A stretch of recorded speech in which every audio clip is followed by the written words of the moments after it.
Hi, good morning. This morning is the last bit of component removal from this 1959 BSA engine.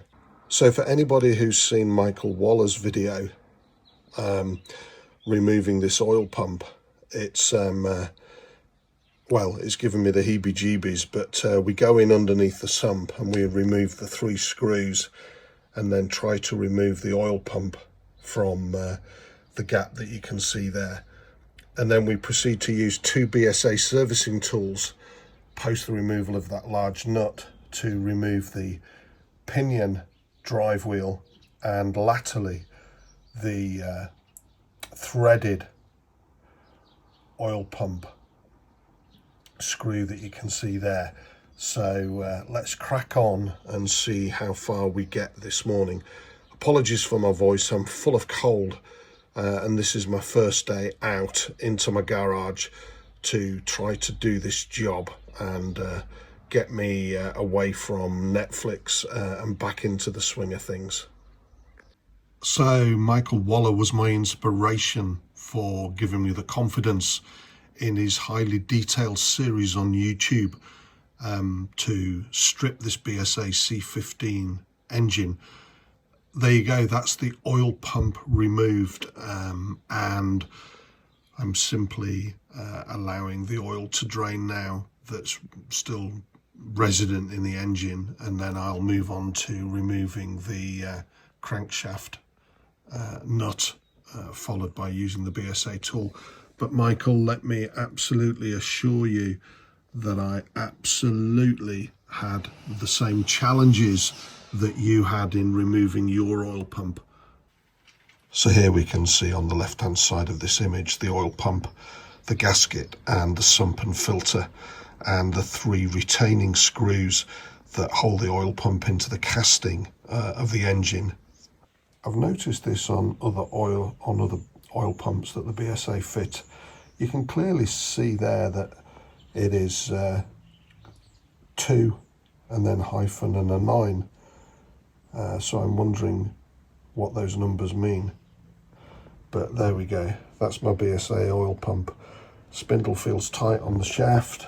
It does appear, forgive the pun, oil tight across the seals. We'll do some testing according to the book, but I reckon that'll be good to go and fit into my new crankcase halves. So there we've got a close-up of the pinion gear, and you can see there clearly she's sat in a woodruff key. And I'm going to talk you through the BSA specialist tools that we have. This is my first time that I've stripped an engine to this degree, so I've cut no corners and I've searched out the original BSA part number service tools for both the pinion gear removal. So having got the crank pinion nut off, I'm now using one of 2 BSA servicing tools. You can see what I mean here, and I'll show you in profile why I needed a specialist BSA tool to get into that aperture. So I've hit a bit of a snag, but it's not insurmountable. Here we can see the 2 different puller legs that allow me to get around the vertical oil pump drive spindle. So on the left there you can see 2 the same. They're straight and they're very tapered, narrow cutouts to get around that engine casting on the inner block. And then here you can see, if you look carefully, you can see that they're at an angle, and they're supposed to fit into the thread of the gear for the gear wheel, so that it pulls out, obviously. However, I've hit a snag.